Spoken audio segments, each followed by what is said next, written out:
আমার বাবা গ্রামে মণ্ডলদের বাড়িতে কাজ করত। আমরা অনেক গরিব ছিলাম। একদিন মণ্ডলের লোকেরা আমাদেরকে এসে তুলে নিয়ে গেল। তারপর জানতে পারলাম যে বাবা ওদের টাকা নিয়ে পালিয়ে গেছে, আর যতক্ষণ না সেই টাকা শোধ হচ্ছে আমাকে ওদের বাড়িতে কাজ করতে হবে। মা ওখানে কাজ পেয়ে খুব খুশি হয়েছিল। মা রোজ রাতে কোথায় চলে যেত? মাকে জিজ্ঞেস করলে মা বলতো যে আমি মণ্ডলের স্ত্রীর পার্টিতে যাচ্ছি।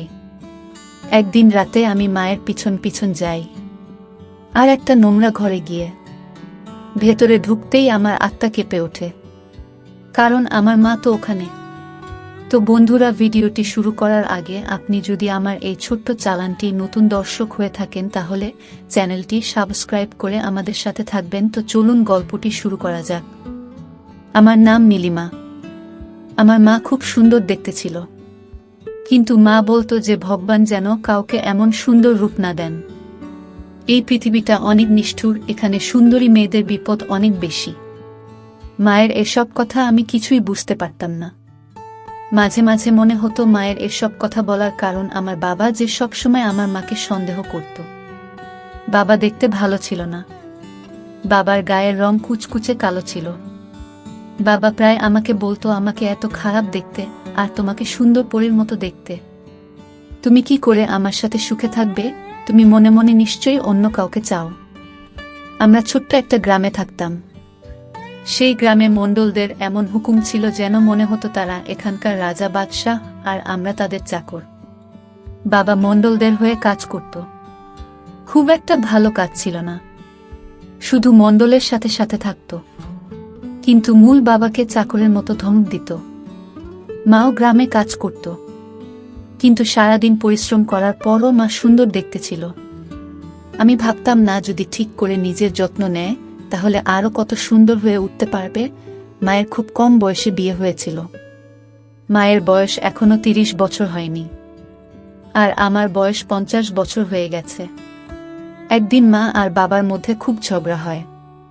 বাবা মাকে জিজ্ঞেস করে, তুমি মণ্ডলদের বাড়িতে কেন গিয়েছিলেন? মা বলে, আমি ওখানে জিনিসপত্র দিতে গিয়েছিলাম, এর জন্য আমাকে পয়সা দেওয়া হয়েছে। বাবা সেই টাকাটা ছুঁড়ে ফেলে দেয় আর বলে, তোমার ওখানে যাওয়ার কোনো প্রয়োজন নেই। এরকম টাকা আমি চাই না। আমি চাই না অন্য কোনো পুরুষ মানুষের নজর তোমার উপর পড়ুক। তুমি শুধু আমার। তুমি যে খেতে কাজ করতে যায় সেখানে শুধু মহিলারা কাজ করে, তাই আমি তোমাকে ওখানে যেতে দিই। আমি চাই না তুমি কাজের জন্য ছেলেদের আশেপাশে ঘোরাঘুরি করে। মা আমাকে বলতো, তোর বাবার খুব খারাপ মানসিকতা। তোর বাবার খুশি থাকা উচিত যে সে আমাকে স্ত্রী হিসেবে পেয়েছে। সে কখনোই আমার যোগ্য হয়ে উঠতে পারবে না। আমার মনে হয় যে মা বুঝতে পারে না বাবা তাকে কতটা ভালোবাসে। বাবা মাকে খুব ভালোবাসতো, তাই বাবা সবসময় চেষ্টা করত মাকে খারাপ ছেলেদের থেকে বাঁচিয়ে রাখতে। বাবা কাউকে মায়ের দিকে তাকাতে দিত না, আর মাকেও কারো দিকে তাকাতে দিত না। মা বাবার এই ভালোবাসাটাকে সন্দেহ মনে করত। মা বাবাকে কোনোদিন মন থেকে ভালোবাসতে পারেনি। রাতে কোনোদিন বাবা বাড়ি না ফিরলে মা খুব খুশি হতো। মা বলতো, ভালো হয়েছে আজ তোর বাবা বাড়ি ফেরেনি। আজ রাতে কেউ আর আমাকে বিরক্ত করবেন না। একদিন একটা বড় সমস্যা হয়। সেদিন অনেক রাত পর্যন্ত বাবা বাড়ি ফেরে না। আমার খুব চিন্তা হতে থাকে। আমি বারবার মাকে বলি যে বাবা কেন ফিরছে না, বাইরে খুব ঝড় বৃষ্টি হচ্ছিল। মা বলে, তোর বাবা কোনো ছোট বাচ্চা নয় যে হারিয়ে যাবে। হয়তো বৃষ্টির কারণে কোথাও আটকে গিয়ে কোথাও আশ্রয় নিয়েছে। বৃষ্টি থামলেই তোর বাবা ফিরে আসবে। অনেক রাতে আমাদের দরজায় এসে কড়া নাড়ে। আমার মনে হয় যে বাবা এসেছে। আমি দৌড়ে গিয়ে দরজা খুলি, কিন্তু বাবা আসেনি। মণ্ডলের লোকেরা এসেছে। তারা বাড়ির ভেতরে ঢুকে জোর করে আমাদের দুজনকে তাদের সাথে নিয়ে যায়। মা খুব চেঁচামেচি করে। আমি বারবার তাদের জিজ্ঞেস করি যে আমাদের কোথায় নিয়ে যাচ্ছ। তখন গ্রামের লোকজন সেখানে জড়ো হয়ে যায়, কিন্তু কারো এত সাহস ছিল না যে মণ্ডলের লোকেদেরকে আটকাবে। তারাও আমার মতো জিজ্ঞেস করে যে আমাদেরকে ওরা কোথায় নিয়ে যাচ্ছে। তখন ওই লোকগুলো বলে, এই মেয়েটার বাবা মণ্ডলের বাড়িতে কাজ করত, সে অনেক টাকা চুরি করে পালিয়ে গেছে। এখন যতদিন না আমরা ওর বাবাকে খুঁজে পাচ্ছি আর আমাদের টাকা ফেরত পাচ্ছি, ততদিন ওরা আমাদের বাড়িতে কাজ করবে। মণ্ডলের অনেক টাকা চুরি হয়ে গেছে, তাই উনি এদেরকে দিয়ে খাটিয়ে সেই টাকা তুলতে চান। যখন সে টাকার ক্ষতিপূরণ হয়ে যাবে তখন আমরা ওদেরকে ফেরত দিয়ে যাব। তারা আমাদেরকে মণ্ডলদের বাংলোয় নিয়ে যায়। সেখানে গিয়ে একটা ছোট্ট ঘরে আমাদের থাকতে দেয়, আর বলে এখন থেকে এটাই আমাদের থাকার জায়গা, আর আজ থেকে আমাকে ওদের বাড়িতে কাজ করতে হবে। আমরা গরিব ছিলাম ঠিকই, কিন্তু কখনো ভাবিনি যে কারো বাড়িতে চাকরের কাজ করব। মূল্য সেখানে এসে মাকে আর আমাকে দেখে আর বলে, তাহলে এরাই হচ্ছে ওই ডাকাতের পরিবার। আমি খুব কাঁদতে থাকি, আমাদেরকে ওরা এভাবে অপমান করছে। আমার মা কাঁদতে কাঁদতে বলে, দেখো তোর বাবা আমাদের কত বড় সমস্যায় ফেলে দিয়েছে। সে টাকা চুরি করে কোথায় গেল কে জানে। যদি টাকা চুরি করে পালাতে হতো তাহলে আমাদের কেউ সঙ্গে করে নিয়ে যেতে পারত, আমরা অন্তত এদের হাত থেকে বেঁচে যেতাম। কিন্তু তা না করে উনি নিজেই পালিয়ে গেলেন। তোর বাবা এতটা স্বার্থপর আমার জানা ছিল না। আমি মাকে বলি, এখন আমরা কি করব? মা বলে, কি আর করব, এরা খুব ভয়ঙ্কর লোক। আমরা যদি এখান থেকে পালিয়ে যাই তাহলে ওরা লোক দিয়ে ঠিক আমাদের খুঁজে বের করবে, আর তারপর আমাদেরকে মেরেও ফেলতে পারে। তাই এরা যা বলছে তা মেনে চলাই ভালো। তোর বাবার পাপের প্রায়শ্চিত্ত তো আমাদেরকে করতেই হবে। এখন আমাদের এদের বাড়িতে কাজ করতে হবে। পরের দিন সকালে আমি আর আমার মা বাংলোয় যায়। আমরা বাড়ির ভেতরে ঢুকছিলাম, তখন একটা মোটা মহিলা আমাদেরকে থামিয়ে দেয়। মনে হয় সেই বাড়ির ইনচার্জ। এখানে সব কাজের লোকেদেরকে দিয়ে সে কাজ করায়। এই মহিলা মাকে বলে, তোমার কাজ বাড়ির ভিতরে, তুমি রান্নাঘরে কাজ করবে, বাড়ির সবার জন্য খাবার বানাবে। শুনেছি তুমি খুব ভালো রান্না করতে পারো। আর আমাকে বলে, তোমার কাজ বাড়ির বাইরে, তুমি ড্রয়িং রুম পরিষ্কার করবে আর আশেপাশে যে সব বাগান আছে সেখানে কাজ করবে। তখন মা বলে, দয়া করে ওকে কোনো সহজ কাজ দেবেন, বেশি কঠিন কাজও করতে পারবে না। তখন সেই মহিলা আমাকে ধাক্কা দিয়ে সরিয়ে দেয় আর বলে, যাবে এখান থেকে। কাজের লোকেদের এত বায়না আমার সহ্য হয় না। আমি মায়ের দিকে করুণ চোখে তাকাই। মা বলে, চিন্তা করিস না, এখন আমাদের খারাপ সময় যাচ্ছে, এটা খুব তাড়াতাড়ি কেটে যাবে, আমাদেরও দিন আসবে। মা বাড়ির ভেতরে কাজ করত আর আমি বাড়ির বাইরে। আমি সারা দিন মাকে দেখতে পেতাম না, শুধু রাতের বেলায় আমার মায়ের সাথে দেখা হতো। কিন্তু রাতে আমি এতটাই ক্লান্ত হয়ে থাকতাম যে আমি মায়ের সাথে কোনো কথা না বলেই ঘুমিয়ে পড়তাম। একদিন আমি মাকে বলি যে আমাকে এরা খুব কঠিন কাজ দেয়। মা বলে, আমার কাজটা সহজ নয়, এই বাড়িতে অনেক লোকজন, আর সারাদিন খাওয়া দাওয়া চলতে থাকে। সারাদিন আমাকে উনুনের সামনে বসে রান্না করতে হয়, আমার খুব কষ্ট হয়। মাকে রান্নাঘরে কাজ করতে হতো আর আমাকে বাইরে রোদে কাজ করতে হতো। আমার বাবার কথা খুব মনে পড়তো আর বাবার উপর রাগও হতো। বাবা কি করে আমাদেরকে ফেলে রেখে দিয়ে চলে গেল, টাকা নিয়ে পালিয়ে যাওয়ার আগে একবারও ভাবল না যে তার ফ্যামিলির কি হবে। বাবা তো খুব ভালো মানুষ ছিল, সবসময় তার স্ত্রী আর মেয়েকে আগলে রাখত, আর আজ তারা হাজারটা পুরুষ মানুষের সামনে চাকরানির কাজ করছে। আমরা খুব গরিব ছিলাম ঠিকই, কিন্তু কখনো ভাবিনি যে কারো বাড়িতে চাকরানি হয়ে কাজ করব। আমরা সম্মান নিয়ে বাঁচতাম, নিজের পরিশ্রমের টাকায় খেতাম, কারো দয়ায় বাঁচতাম না। মাকে দিয়ে ওরা খুব খাটাতো, কিন্তু মাকে দেখে মনে হতো যে মা খুব সুখে আছে। হয়তো মায়ের কাজ আমার মতন অতটা কঠিন ছিল না। রান্নাঘরে এক জায়গায় দাঁড়িয়ে রান্না করতে হতো, আর আমাকে তো সারাদিন দৌড়ে বেড়াতে হতো। ভারী ভারী জিনিস তুলে এখান থেকে ওখানে নিয়ে যেতে হতো। কখনো ঝাড়ু লাগাতে হতো, কখনো আবার বাগানে রোদের মধ্যে দাঁড়িয়ে গাছে জল দিতে হতো। দিনে দিনে আমার গায়ের রং খুব কালো হয়ে যায়। আর হবে নাই বা কেন, সারাদিন রোদে ঘুরে বেড়াতে হয় যে। রোদে 1 ঘন্টা কাটালে মানুষের চামড়া কালো হয়ে যায়, আর আমি তো সারাদিন রোদে কাটাতাম। রাতে আমার খুব ঘুম পেত, কিন্তু মা বলতো যে তার ঘুম আসছে না। হয়তো মায়ের চিন্তায় ঘুম আসে না, না বলতো তুমি শুয়ে পড়ো, আমার ঘুম আসছে না। রোজ রাতে আমি ঘুমিয়ে পড়ার পর হয়তো মা এক কোণায় গিয়ে শুয়ে পড়ত। কিন্তু একদিন রাতে হঠাৎ আমার ঘুম ভেঙে যায়, আর আমি দেখি যে মা ঘরে নেই। এত রাতে মা কোথায় যেতে পারে? বাথরুম তো ঘরের ভেতরেও আছে।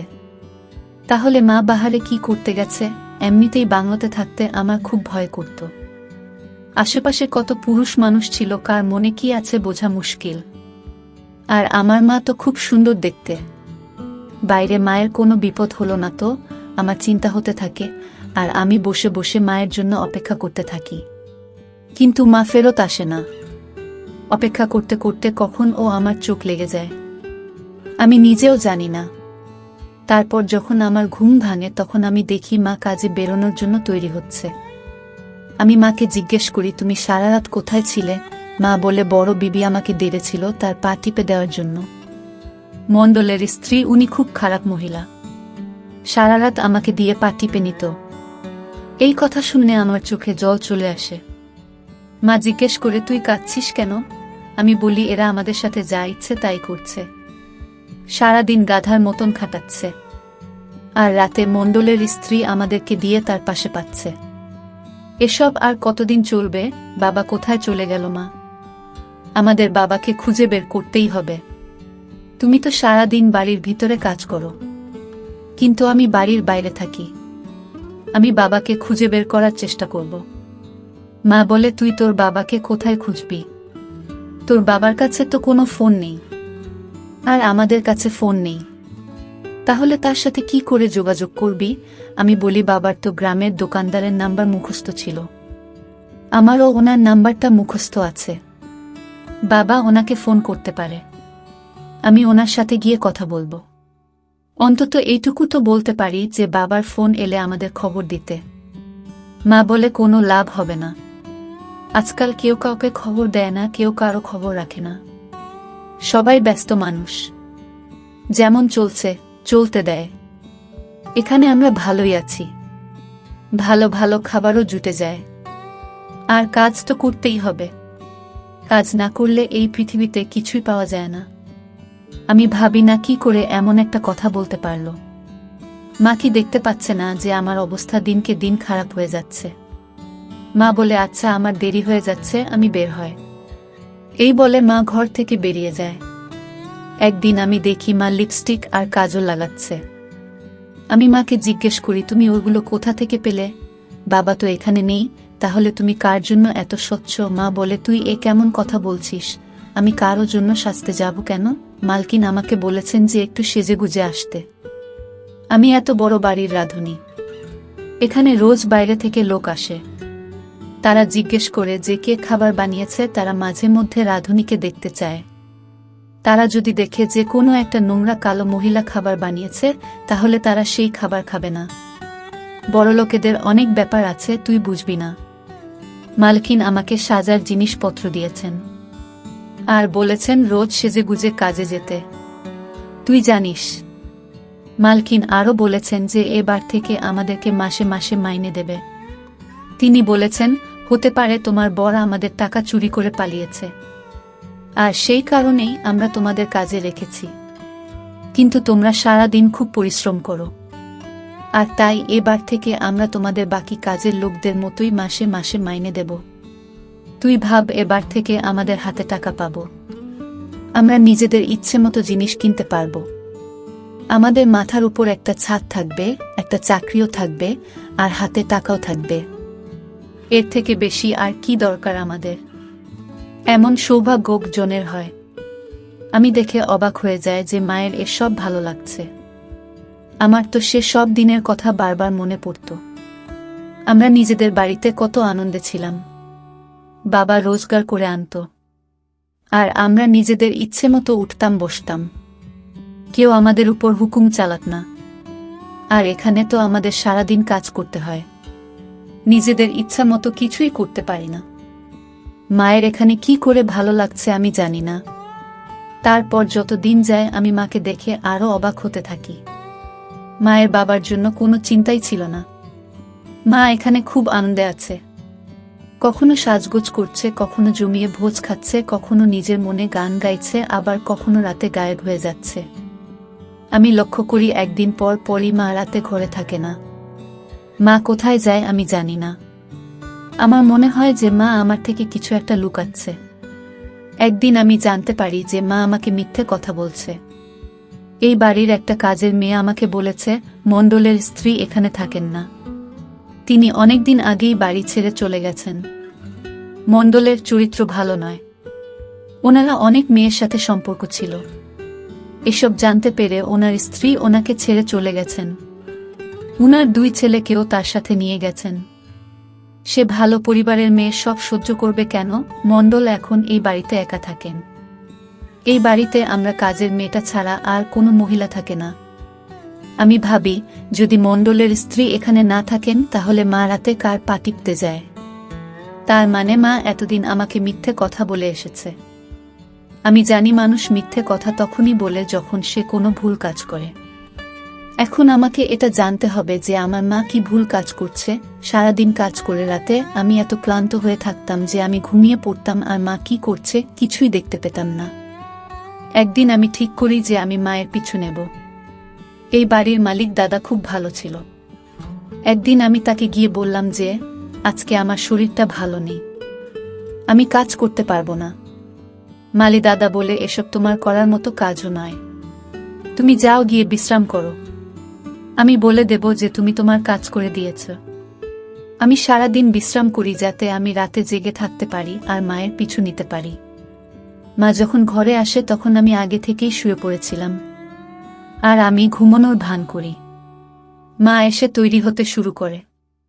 আমি মাকে দেখছিলাম, কিন্তু মা ভাবে যে আমি ঘুমোচ্ছি। মা যখন তৈরি হয়ে ঘর থেকে বের হয় তখন আমি আস্তে আস্তে উঠে মায়ের পিছনে পিছনে যেতে থাকি। আমি এমনভাবে যাতে মা বুঝতে না পারে।